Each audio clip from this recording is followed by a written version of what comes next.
हमारा प्रयास ये है कि जो अभ्युदय कोचिंग सेंटर है वहां तक लोगों को भेजे हम। आपको बता दे व्यवहारिक पक्ष क्या है। जैसे ग्राम प्रधान का चुनाव आ रहा है, ग्राम प्रधान के चुनाव में अभी लगभग वो सारे गांव गांव भी है और शहर भी हो गए। शहर कैसे हो गए? जो बाहर जमीन खरीदे हैं, कॉलोनियां बसी है, वहां एसआई, वहां एडीओ पंचायत, वहां बैंक के मैनेजर घर बनवा लिए हैं। अब दो रूप दिखता है, ध्यान दीजिएगा, दो रूप क्या दिखता है। एक रूप में प्रधान गांव के उस पक्ष में जा रहा है, वहां गांव के लोग पीछे पीछे घूम रहे हैं, क्या बोल रहे हैं? प्रधान जी आवास दिया था, प्रधान जी पेंशन दिया था, प्रधान जी राशन पूरा नहीं मिला था। दूसरा पक्ष आपको बता दे, सुन लीजिए धैर्य से, दूसरा पक्ष आपको बता दे, प्रधान उसी ग्राम सभा में दूसरी कॉलोनी जब जा रहा है तो वहां प्रधान क्या है? वहां प्रधान खुद बैठा, क्या साहब एदापारी वोट दे दिया, साहब एदापारी तुम्हारा वोट मिलना चाहिए। एक तरफ प्रधान भगवान बना हुआ है, एक तरफ प्रधान खुद याचक बना हुआ है। आप यहां से संदेश लेने का प्रयास करिए कि जो व्यक्ति पढ़ा लिखा है, संपन्न हो गया है, उसको प्रधान की आवश्यकता नहीं है। हम पेंशन के लिए क्यों परेशान है? और पैसे की कमी है। क्यों कमी है? हमने बच्चों को पढ़ाए नहीं, स्वयं पढ़े नहीं। तो भैया शिक्षित करिए, आपकी लेखनी से लिखिए कि शिक्षा से ही हम सब कुछ पा सकते हैं। वो उसने मुझे फोन किया नंबर कहीं से पा करके, और जब आयोग इसमें टाइट हुआ, मैं टाइट हुआ, तो आपको बता दें उसी दिन गाड़ी भी बरामद हो गई और उसकी 10 बकरियां भी बरामद हो गई। तो कहने का उद्देश्य क्या है? कहने का उद्देश्य यह है, कोई भी संस्था हो, कोई भी काम हो, हम भी अगर काम कर रहे हैं तो हमें अपना काम पूरी ईमानदारी और प्रामाणिकता के साथ करना है। हम बहुत युगांतकारी परिवर्तन कर देंगे। बहुत समाज, एक लड़का उसका अपहरण करता है, प्रेम प्रसंग है, नहीं पता, कुछ भी हो, नाबालिग है ना, थाने पे जानकारी मिली, किस थाने मामला? देवगांव थाने का मामला है, रिकॉर्डिंग है मेरे पास, देवगांव थाने का मामला है। और मेरे पास कल जानकारी मिली, कल मैं फिर परिवार के घर गया और एसएचओ को मैंने डांटा, तो एसएचओ क्या बोल रहे हैं कि सर इंस्टाग्राम से निकाल रहे हैं। क्या निकाल रहे हो भाई? 12 तारीख की घटना है, आज 24 तारीख, कितना हो गया आज तारीख कितनी है? 25 तारीख हो गई। क्या कर रहे हो? मैं डांटा, मैं निश्चित रूप से ऊपर बोलूंगा, अभी कप्तान से मिलूंगा।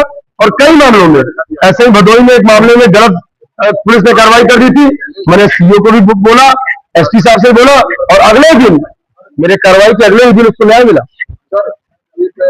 राज्य पिछड़ा वर्ग आयोग, सीधे पॉइंट की बात करता हूँ क्योंकि समय आपका भी बहुत महत्वपूर्ण है, मुझे पता है आप लोग को और भी जगह कवरेज करने के लिए जाना होगा। सरकार की जो मंशा है, भारतीय जनता पार्टी सरकार की प्रथम प्राथमिकता है कि उत्तर प्रदेश में रहने वाला प्रत्येक नागरिक हमारे लिए केवल एक वोटर नहीं है, वो हमारे ही परिवार का एक अंग है। और हमारे परिवार के किसी सदस्य को कहीं कोई पीड़ा हो अथवा उससे किसी भी प्रकार का अभाव हो तो वह पीड़ा हम स्वयं महसूस करते हैं। ऐसा मन में भाव रख करके सरकार निरंतर पिछड़े समाज के हित के लिए कार्य कर रही है। कई जन कल्याणकारी योजनाएं सरकार द्वारा चलाई जा रही है। समस्या कहां आ रही है? विगत 1.5 वर्षों में आयोग के प्रतिनिधि के नाते, शासन के प्रतिनिधि के नाते 1991 में मैं आपको एक बात बता दूं कि आयोग की जो योजना हुई 1991 में, 91 के बाद से आयोग के बारे में जो लोग जानते थे, जो मैंने, ये मेरा व्यक्तिगत अनुभव रहा, जो कि आयोग को लोग समझते थे कोई कोर्ट है लखनऊ में जहां अपनी शिकायत करेंगे और वहां हमारी सुनवाई होगी और हमें न्याय मिलेगा।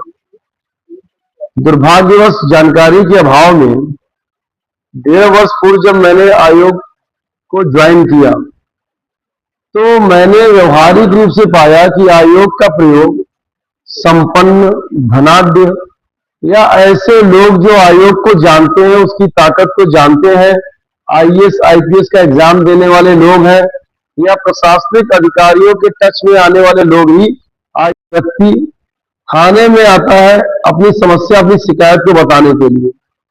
लेकिन थाने में भी थाना अध्यक्ष के द्वारा उसके साथ दुर्व्यवहार किया जाता है। तो वह व्यक्ति हताश निराश होकर के मन में यह भाव रख करके कि अब हमें न्याय कहीं नहीं मिलेगा और अपने घर चला जाता है।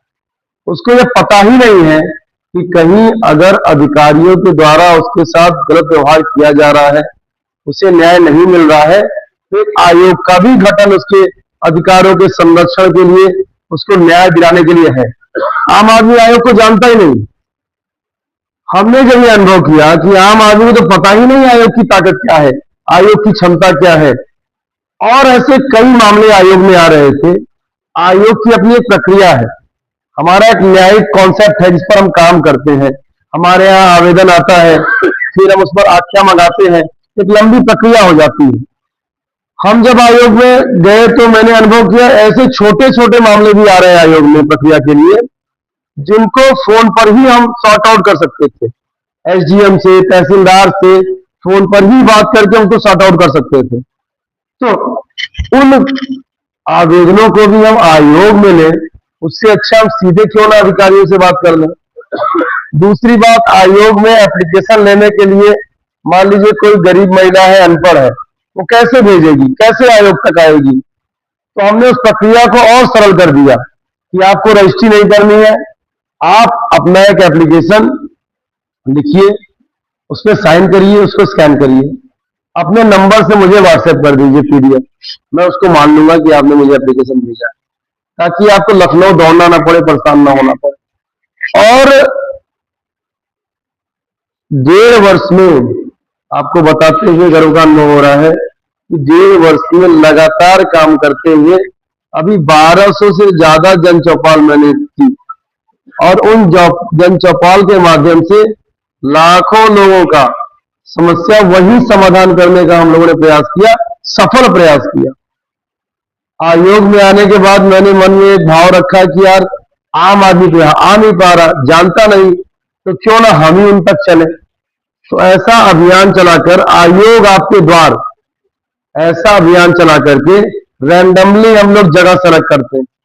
ऐसा नहीं कोई फ्री नियोजित होता है कि हम यहाँ 10 दिन पहले सूचना कर दे, नहीं, रैंडमली हम लोग चलते हैं, सूचना करते हैं, और संबंधित अधिकारियों के माध्यम से उन्हीं के गांव में जाकर के वही जन चौपाल लगा करके वही उनकी समस्या को सुनना, और समस्या सुन करके वही जो अधिकारी आए हैं उनके माध्यम से उनकी समस्याओं का त्वरित वही समाधान करने का प्रयास हम लोग सफल प्रयास कर रहे हैं, जिसका ये लाभ मिला है कि आपको भी ये जानकारी हुई होगी कि लगातार प्रवास के चलते अब एक आम जनमानस को आयोग की ताकत का पता चला है।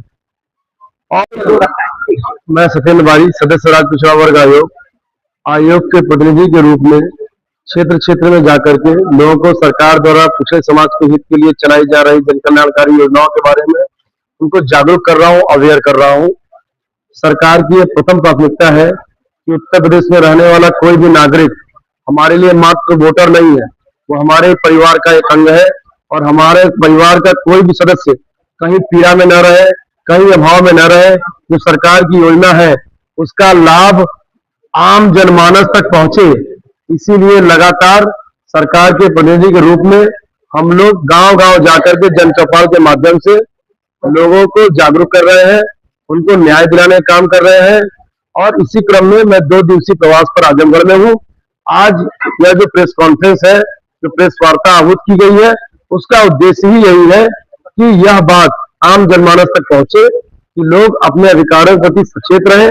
जैसे हमारे अधिकार है वैसे हमारे कर्तव्य भी है। धन्यवाद।